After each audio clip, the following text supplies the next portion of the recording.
کیونکہ عوامی فلاح و بہبود کے حوالے سے ان کے پاس جو منصوبے ہیں میرے خیال سے وہ بھی جو کچھ بھی ان کو 4 سال میں کرنا تھا اس کو سم اپ اور کنکلوڈ کرنا ہے ان کو. میں یہ سوال اس لیے آپ سے پوچھا اور آپ نے کہا جتنا جواب آپ دینا چاہیں گے وہ دیں گے، کیونکہ الزام یہ لگایا جاتا ہے کہ متحدہ قومی موومنٹ کسی کے ساتھ بھی کولیشن بنا سکتی ہے اگر وہ حکومت میں ہو، اور دوسرا اس کولیشن کا فائدہ اور حکومت میں رہنے کا فائدہ آپ کے ووٹرز کو ضرور ہوگا، آپ کی کانسٹیٹوئنسیز میں ضرور ہوگا، لیکن اوور آل پاکستان کو نہیں ہوگا. میرے خیال سے اگر دیکھا جائے تو موجودہ جو 5 سال گزرے ہیں اور گزر رہے ہیں اس میں تقریباً ہر کنسرن کوارٹر اور خاص طور پر وہ تمام جماعتیں جو کہ حکومت کا بھی حصہ ہیں، کچھ اپوزیشن میں بھی ہیں، وہ براہ راست ایک دوسرے سے بہت کم متصادم ہوئے ہیں، اور انہوں نے کوشش یہ کی ہے کہ وہ اپنے اپنے سیٹ اپ میں رہتے ہوئے اپنے اپنے علاقوں میں اپنے اپنے ووٹرز کو سیٹسفائی کرنے کی کوشش کریں. اور ظاہر ہے کہ اسپلٹ مینڈیٹ کا ایک یہ بھی المیہ ہے کہ کلیکٹیولی بہت ساری چیزیں نہیں ہو پاتی، اور انڈیویجولسٹک اپروچز کے ساتھ، انڈیویجول سے مراد کسی پرسنالٹی انڈیویجولزم کی بات نہیں کر رہا ہوں میں، جیسے کہ اربن سندھ کا مینڈیٹ ایم کیو ایم کے پاس ہے، رورل سندھ کا مینڈیٹ پاکستان پیپلز پارٹی کے پاس ہے، پنجاب کا mandate P M L N کے پاس ہے، پختونخوا کا مینڈیٹ اے این پی کے پاس ہے، بلوچستان کا مینڈیٹ مولانا فضل الرحمان اور کیو کے پاس ہے، اور انہوں نے اپنے اپنے حلقوں میں انڈیویجول اپروچ کے ساتھ اپنے عوام کو جو بھی ان کے ووٹر اور کنسرن لوگ ہیں ان کو سیٹسفائی کرنے کی کوشش کی ہے. تو ظاہر ہے کہ ایسی صورتحال میں یہ شکل تو ابھرتی ہے. اچھا یہ مجھے بتائیں کہ کیا اگلا الیکشن بھی یہ جو اتحادی ہیں اس وقت حکومت کے پیپلز پارٹی کے، آپ ہو گئے اے این پی کافلی کے ساتھ لڑنے جا رہے ہیں الیکشن؟ میرے خیال سے ایم کیو ایم کی کوئی تاریخ ایسی ہے نہیں کہ جب ایم کیو ایم نے کوئی پری الیکٹرل الائنس کیا ہو. اب تک 9 الیکشنز ایم کیو ایم نے لڑے ہیں مجموعی طور پر، اور ان 9 الیکشنز کی جو ہماری ہسٹری ہے وہ یہ نہیں بتاتی ہمیں کہ ہم کسی کے ساتھ پری الیکٹرل الائنس کرتے ہوں. اگر کوئی ڈراسٹک پالیسی چینج ہوگا تو میرے خیال سے ویل تھاٹ آف ہوگا، اور اس پر رابطہ کمیٹی ظاہر ہے جب وقت آئے گا تو پھر فیصلہ کرے گی. پاکستان تحریک انصاف کے ساتھ بھی آپ جو ہے اتحاد بنا لیں گے اگر حکومت میں وہ آتے ہیں؟ دیکھیے یہ سوال میرے خیال سے تھوڑا سا قبل از وقت ہے، اور پاکستان تحریک انصاف جس اسپرٹ کے ساتھ اور جس طاقت کے ساتھ اس بار انتخابات میں جا رہی ہے اس سے پہلے کبھی نہیں گئی، اور ان کے ووٹ بینک کے حوالے سے بھی بہت سارے لوگوں کے بہت مختلف خیالات ہیں. کچھ کے نزدیک ان کی لینڈ سلائیڈ وکٹری ہوگی، کچھ یہ کہتے ہیں کہ ان کو بالکل پذیرائی نہیں ہوگی. تو ظاہر ہے کہ جیسا میں نے آپ سے عرض کیا کہ ایم کیو ایم کی تاریخ تو پری الیکٹرل الائنس کی نہیں ہے، اور ایم کیو ایم نے ہمیشہ پاکستان تحریک انصاف کے چیئرمین جو ہیں عمران خان صاحب وہ تو رول آؤٹ کر چکے ہیں. وہ کہتے ہیں کہ ایم کیو ایم سمیت جتنے بھی وہ پارٹیز ہیں جو کہ اس وقت سپورٹ کر رہی ہیں کرپٹ حکومت کو، ان کے ساتھ ہم الائنس نہیں بنائیں گے، اور یہ تمام پارٹیز جو ہیں اسٹیٹس کو کا حصہ ہیں. آپ تو اپنے آپ کو اسٹیٹس کو سے ہمیشہ الگ دکھاتے ہیں نا کہ مڈل کلاس کی جماعت. اگر عمران خان صاحب نے یہ کہا ہے تو ظاہر ہے کہ وہ اپنی پارٹی کے پالیسی میکر ہیں، وہ چیئرمین ہیں، تو پھر تو بات ہی ختم ہوتی ہے. مطلب آپ کا پوائنٹ آف ویو کیا؟ آپ نہیں، بعد میں فیصلہ کریں گے، الیکشن کے بعد فیصلہ کریں گے کہ بھائی کس کی کیا اسٹرینتھ بنتی ہے، کیا نہیں بنتی، پولیٹیکل ڈائنامزم کیا بنتا ہے، ملک کیا شکل اختیار کرتا ہے، دیگر پولیٹیکل پارٹیز کے کیا مینڈیٹ ہوتے ہیں، کسی بھی پولیٹیکل پارٹی کی ٹورڈز ایم کیو ایم کیا اپروچز رہتی ہیں، کس طریقے سے ڈائنامکس ڈیولپ ہوں گی. تو یہ تو ابھی بہت دور، دلی بہت دور ہے میرے بھائی. ٹھیک ہے، ایک بریک کی طرف ہم جائیں گے، اور اس کمرشل بریک کے بعد ہم حیدر عباس صاحب سے مزید بات کریں گے. ناظرین ہمارے ساتھ رہیے گا.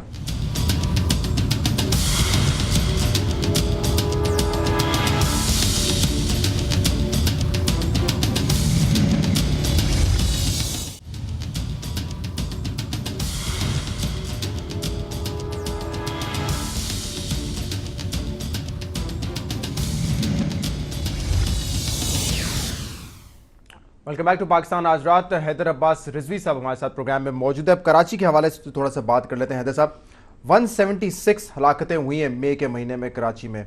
آپ کی 17 سیٹیں ہیں 20 میں سے. کیا آپ کا ووٹر آپ سے یہ پوچھے گا نہیں کہ آپ حکومت میں رہے، سندھ میں بھی، وفاق میں بھی، تو یہ ہلاکتیں اور یہ لاشوں کی سیاست کیوں نہیں بند ہو سکی کراچی میں؟ بالکل پوچھے گا، کچھ تو وہ پوچھے گا، کچھ وہ سمجھتا بھی ہے کہ صورتحال کیا ہے. کراچی کو اور کراچی کی صورتحال کو جس طرح ڈیل کیا جانا چاہیے شاید اس طریقے سے ڈیل نہیں کیا جا رہا. اور میں شہزاد یہ کہنا چاہوں گا، مجھے تھوڑا سا اگر وقت دے دیں کہ مثال دیتا ہوں کہ بخار بذات خود کوئی بیماری نہیں ہے. بخار کسی مرض کی علامت ہے. بخار آپ کو چیسٹ انفیکشن سے بھی ہو سکتا ہے, ٹوتھ ایک سے بھی ہو سکتا ہے, خدا نہ کرے کسی کو ٹی بی ہو تو اس کو بھی مستقل بخار رہتا ہے, کسی کو کینسر ہو جائے تو اس کو بھی بخار ہوتا ہے. اور اگر آپ صرف بخار کا علاج کرتے رہیں گے تو بخار اترے گا اور پھر چڑھ جائے گا, پھر اترے گا, پھر چڑھ جائے گا. جب تک آپ مرض کا علاج نہیں کریں گے, جب تک کوئی بھی شخص تندرست نہیں ہو پائے گا. کراچی کی صورتحال بھی بالکل ایسے ہی ہے کہ کراچی میں آپ بخار کے لیے ڈسپرین تجویز کرتے رہتے ہیں, جبکہ جو وہاں کی ایلمنٹ ہے, جو بیماری ہے, اور بیماری یہ ہے کراچی میں کہ کراچی اکنامکلی اس طریقے سے وائبل نہیں رہ گیا جس طریقے سے کبھی ہوا کرتا تھا. آج کراچی کی آبادی بے اندازہ بڑھ چکی ہے, کراچی کے وسائل نہیں بڑھ رہے. 10 لاکھ آبادی ہر سال اضافہ ہوتا ہے, ان کو جابز دینے کے لیے ہمیں ہر سال 300 مزید کارخانے چاہیے, جبکہ صورتحال یہ ہے کہ وہاں کارخانے بند ہو رہے ہیں.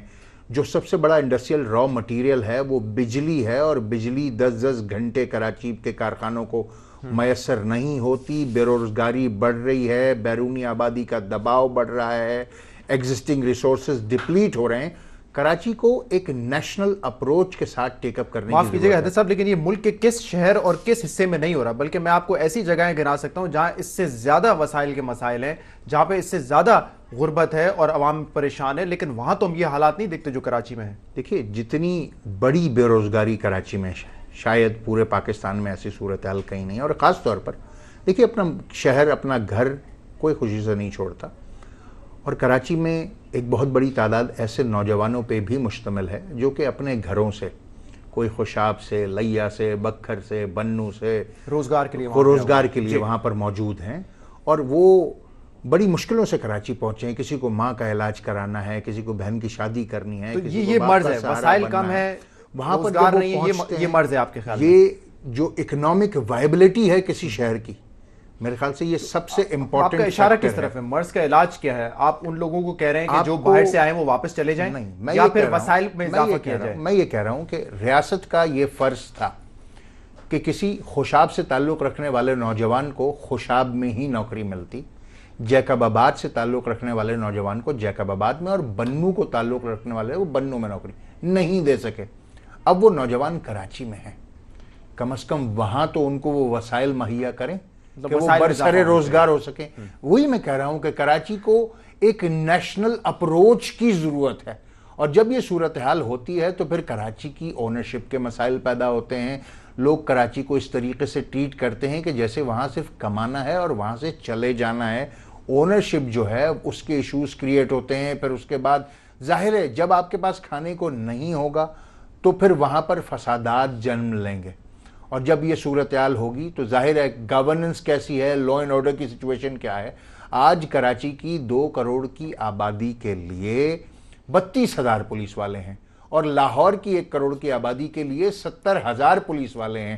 جو ان پٹ ہونا چاہیے وہ ان پٹ ان ٹرمز آف اکانومی نہیں ہے, اور جب وہ نہیں ہوگا لا اینڈ آرڈر مینٹین نہیں ہو پائے گا, اکنامی کی صورتحال جو ہے اس قدر ڈیٹیریٹ کر جائے گی, ڈائریکٹ فورن انویسٹمنٹ نہیں ہوگا, ایگزسٹنگ ریسورسز ڈپلیٹ کر رہے ہوں گے, پینے کا پانی میسر نہیں ہوگا, بجلی نہیں ہوگی. سمپلسٹک ویو دے رہے ہیں نا, لیکن اصل حقیقت تو یہ جو سپریم کورٹ نے بھی ہمارے سامنے رکھی تھی کہ چاہے وہ متحدہ قومی موومنٹ ہو, پیپلز پارٹی ہو یا ANP ہو, آپ کے پاس آپ کی صفوں میں دہشت گرد موجود ہیں, ایسے لوگ موجود ہیں جو کہ اسلحہ رکھتے ہیں, اسلحے کا استعمال کرتے ہیں. اس کا اس سے کیا تعلق ہے؟ میں تو آپ سے یہ عرض کر رہا ہوں نا کہ آپ بخار کو مرض سمجھ رہے ہیں, میں بخار کو علامت سمجھ رہا ہوں.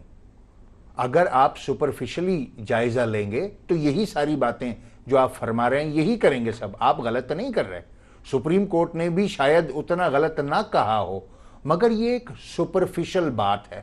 اس کے نیچے, دس از دا ٹپ آف دی آئس برگ, اس کے نیچے جو پرابلمز ہیں آپ کب ان کا اندازہ لگا کر آپ بخار کو ڈسپرین سے اتارنے کی کوشش کر رہے ہیں. جناب میں آپ سے یہ فرما رہا ہوں کہ مرض کا علاج فرمائیے.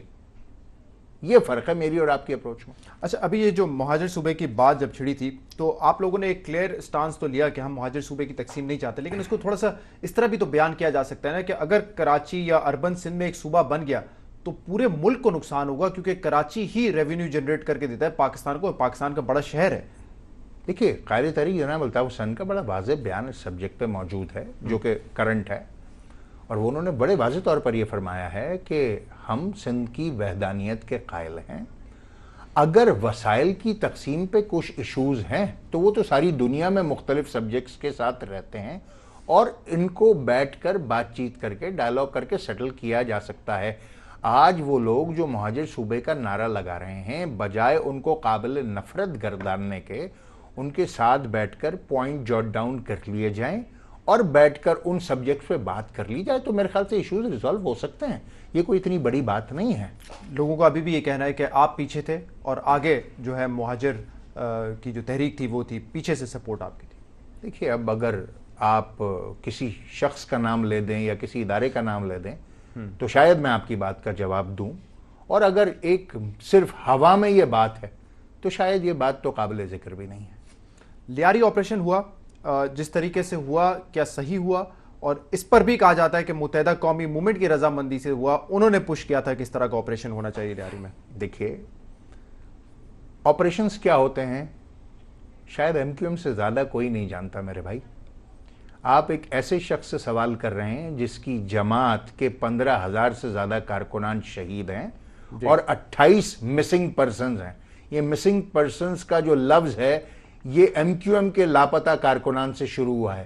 ایکسٹرا جوڈیشل کلنگ کا جو لفظ ہے یہ ایم کیو ایم کے اوپر جب ریاستی جبر اور آپریشن ہو رہا تھا، جب ہمیں بہت اچھی طرح پتا ہے لیکن وہ آپریشن آپ پہ تھا، یہ آپ کے مخالفین پہ ہے، یہ ان پر ہے جن کو آپ پسند نہیں کرتے۔ میں یہی آپ سے عرض کر رہا ہوں کہ آپریشن کیا ہوتا ہے یہ ہم سے زیادہ کوئی بھی نہیں جانتا، لہٰذا جو آپریشنز کرمنلز کے خلاف ہے جس طریقے سے ہونا چاہیے تھا شاید اس طریقے سے نہیں ہوا، اور اسی وجہ سے اب وہ کینسر جو کہ بینائن تھا شاید میلیگننسی کی طرف جا رہا ہے۔ ٹھیک ہے، مجھے ایک اور بریک کی طرف جانا ہے اور اس کے بعد ہم مزید کراچی کے حوالے سے میرے ایک دو سوالات ہیں جو میں آپ سے کروں گا۔ ناظرین ایک بریک لیتے ہیں اور بریک کے بعد حیدرآباد صاحب سے ہم مزید بات کریں گے، ہمارے ساتھ رہیے گا۔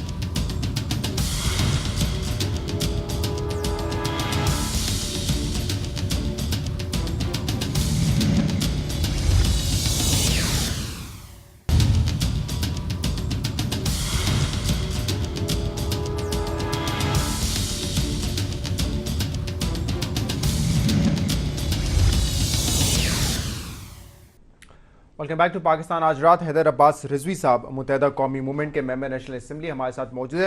حیدر عباس رضوی صاحب، پھر میں اسی پر آتا ہوں کہ کراچی میں ہلاکتیں ہو رہی ہیں، آپ کے کولیشن میں رہنے سے اس سے کوئی فائدہ نہیں ہوا، لوکل باڈی الیکشنز ایک بہت بڑا ایشو ہے جس کو آپ لوگ نہیں کروا سکے، تو اتحادیوں کا کچھ فائدہ اس لحاظ سے بھی ہمیں نہیں نظر آ رہا؟ نقصان کا کم ہونا بھی ایک فائدہ ہی ہے۔ لیکن اگر لوکل باڈی الیکشنز ہو جاتے ہیں تو اس سے کس کو نقصان ہوگا؟ ہمیں تو بہت فائدہ ہوگا اس کا، اور کیوں پورے نہیں ہو رہا؟ پاکستان کے عوام کو بہت کیونکہ اس وقت تو اپوزیشن تو ہے ہی نہیں نا، سندھ میں تو اپوزیشن ہے ہی نہیں۔ ایک مائنڈ سیٹ ہے، ایک مائنڈ سیٹ ہے۔ 18ویں ترمیم کے بعد اختیارات مرکز سے لے کر صوبائی دارالخلافوں کو دے دیے گئے۔ اسلام آباد سے اختیارات چلے گئے پشاور کو، اسلام آباد سے لاہور کو، کوئٹہ کو، کراچی کو یا لڑکانہ کو، جو بھی آپ کہنا چاہیں، مگر اس کے بعد اختیارات کی اس سے زیادہ نچلی سطح پر منتقلی بھی لازم تھی، مگر جو فیوڈلسٹک مائنڈ سیٹس ہیں وہ اختیارات کو اپنے سے نیچے جاتے دیکھنا ہی نہیں چاہتے، وہ چاہتے ہی نہیں ہیں کہ اختیارات پاکستان کے عوام تک پہنچیں۔ تو اب آسمان سے گرا ہے، کھجور میں اٹکا ہے، ایک جدوجہد کا نیا باب شروع ہوا ہے کہ پہلے وفاق سے اختیارات صوبائی دارالخلافوں کو منتقل کیے، اب ایک نئی جدوجہد شروع ہوگی کہ صوبائی دارالخلافوں سے، کیونکہ جس طریقے سے نیشنل فائنانس کمیشن آپ کو یاد ہوگا کہ اس پر امپلیمنٹ ہوا اور ایم کیو ایم کی کوششوں سے ہوا، کیونکہ صوبائی خود مختاری تو ایم کیو ایم کا سبجیکٹ تھا 18ویں ترمیم میں، مگر جو پروونشل کمیشنز بننے ہیں، پروونشل فائنانس کمیشن، وہ کسی صوبے میں نہیں بنے، اور جب نہیں بنے تو آپ نے صورتحال دیکھی کہ پشاور سے کے ساتھ نہیں رہنا چاہتا ہے ایبٹ آباد، لاہور کے ساتھ ملتان نہیں رہنا چاہتا۔ یہ کس وجہ سے ہے کہ آپ نے اختیارات نیچے منتقل ہی نہیں کیا، اور آپ لوگ یہ سندھ میں بھی امپلیمنٹ کروانے میں ناکام رہے ہیں کیونکہ حکومت میں تو آپ بھی ہیں۔ ہم چاہتے ہیں کہ بلدیاتی انتخابات ہوں، مگر ہمارے کولیشن پارٹنر شاید نہیں چاہتے۔ میں پورے پروگرام میں اس پہ آپ سے بار بار بات کرتا ہوں، تو میں یہ فگر آؤٹ کرنے کی کوشش کر رہا ہوں کہ فائدہ کیا ہے۔ آپ کہہ رہے ہیں فائدہ نہیں ہے تو نقصان کم ہے، کیا نقصان ہوگا؟ نہیں وہ تو آپ نے کسی اور پرسپیکٹو میں بات کی. میں کراچی کی بات کروں, کیا نقصان ہوگا؟ لیٹس سپوز بہت سارے لوگ کہتے ہیں میں رہنے کا فائدہ اگر متحدہ قومی موومنٹ کی کوئی اچھے پروپوزل پر بات نہیں مانی جا رہی, چاہے وہ بجٹ ہو چاہے وہ لوکل باڈی الیکشنز ہوں, تو پھر متحدہ قومی موومنٹ کیوں ساتھ ہے؟ اگر باہر آتے ہیں کیا نقصان ہوگا؟ ذرا بتائیں عوام کو کیا نقصان ہوگا. اس کی تفصیلات شاید آف دا ریکارڈ تو بات کر سکوں, آن دا ریکارڈ میں تھوڑا سا اجتناب کرتا. ایک مرتبہ تو آپ نے یہ کہا تھا نا, اور ہمیں مثال بھی دی جاتی ہے کہ جب ہم علیحدہ ہوئے تھے تو کراچی میں قتل و غارت بہت زیادہ بڑھ گیا تھا. یہ فیئر ابھی تک موجود ہے؟ ایک سبجیکٹ یہ بھی ہے, یہ فیئر ہے, ایک سبجیکٹ یہ بھی ہے. تو یہ کون کرتا ہے؟ تیسری قوت فائدہ اٹھاتی ہے جب آپ دونوں الگ ہو جاتے ہیں؟ سارے انٹرسٹ گروپس ہوتے ہیں. ٹھیک ہے, تو کراچی کے حالات اب بہتر کیسے ہوں گے؟ آپ بھی کولیشن میں رہنا چاہتے ہیں, آپ کہہ رہے ہیں مجبوری ہے کہ کراچی کو اقتصادی صورتحال کے علاوہ نیشنل پرسپیکٹو میں دیکھیں. میں مشتاق احمد یوسفی ایک بہت بڑے, بلکہ مجھے کہنے دیجئے کہ اردو ادب کے سب سے بڑے میزان نگار ہیں. انہوں نے اپنی کتاب زرگزشت میں شاید یہ لکھا ہے کہ کراچی ایک ایسی گائے ہے جس کا دودھ تو سب پیتے ہیں, چارہ کوئی نہیں ڈالتا.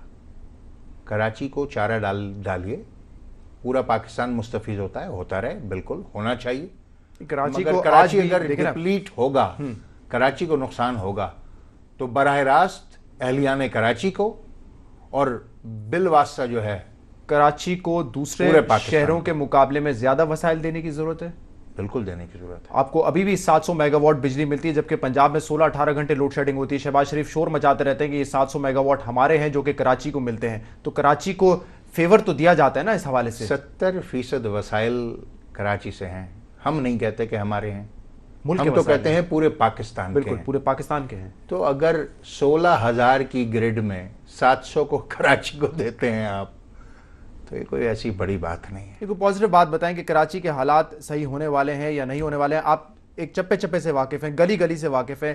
Law and order situation Karachi کی بہتر ہوگی, یہ شہر واپس رہنے والا ہوگا یا نہیں ہوگا؟ دیکھیے, اگر لا اینڈ آرڈر کراچی کی پولیس ہو, لوکل پولیسنگ ہو, اور وہاں کی پولیس کو اختیارات ملیں, وسائل ملیں, تعداد بڑھائی جائے. 3 قسم کے اس کے سولوشنز ہیں. ایک کوئک فکس ہے, ایک مڈ ٹرم سولوشن ہے, ایک لانگ ٹرم سولوشن ہے. کوئک فکس یہ ہے کہ پولیس کو یہ اختیارات دیے جائیں کہ بغیر یہ سوچے سمجھے اکراس دا بورڈ کرمنلز کو پک کیا جائے. اس طرح نہ ہو کہ جس طریقے سے ایک ابھی آپریشن کیا اور وہ ناکام ہوا. دوسرا جو مڈ ٹرم ہے, اس میں آپ کو لا اینڈ آرڈر سچویشن کو بہتر بنانے کے لیے آپ کو پولیس کو زیادہ ایکوپڈ اور ان کی تعداد کو بڑھانا پڑے گا, اور ان کی استعداد کار کو بھی بڑھانا پڑے گا. اور یہ کام کون کرے گا؟ اور لانگ ٹرم تیسرے اب ہوم منسٹر میرے خیال سے جو ہیں, ان کا چارج تو چیف منسٹر صاحب کے پاس ہے. وسان صاحب چلے گئے, مرزا صاحب چلے گئے, وفاقی جو انٹیریئر منسٹر ہیں وہ ان کا عمل دخل رہتا ہے کراچی میں. تو اب کون کرے گا؟ Who is going to do this? جن کے پاس اختیار ہے انہی کو کرنا ہے. اختیار آپ کے پاس بھی ہے حیدر عباس صاحب. میرے پاس مینڈیٹ ہے, اختیار نہیں ہے. کسی کے پاس اختیار ہے, مینڈیٹ نہیں ہے. بہت بہت شکریہ حیدر عباس رضوی صاحب, پروگرام میں آپ ہمارے ساتھ موجود تھے. ہم نے بات کی بجٹ کے حوالے سے, اور کراچی ایک ایسا ایشو ہے جو کہ فکس ہو کے نہیں دے رہا ہے. ہم روزانہ سنتے ہیں 6 سے 7 افراد ہلاک ہوتے ہیں, لاشیں ملتی ہیں لوگوں کی. سلوشنز کیا ہیں حیدر عباس رضوی صاحب نے ہمارے سامنے رکھے, short term long term. Feedback کے لیے آپ ہمیں فیس بک پہ بھی لکھ سکتے ہیں اور ای میل بھی کر سکتے ہیں. بہت بہت شکریہ پروگرام دیکھنے کا. آپ دیکھتے رہیے CNBC پاکستان.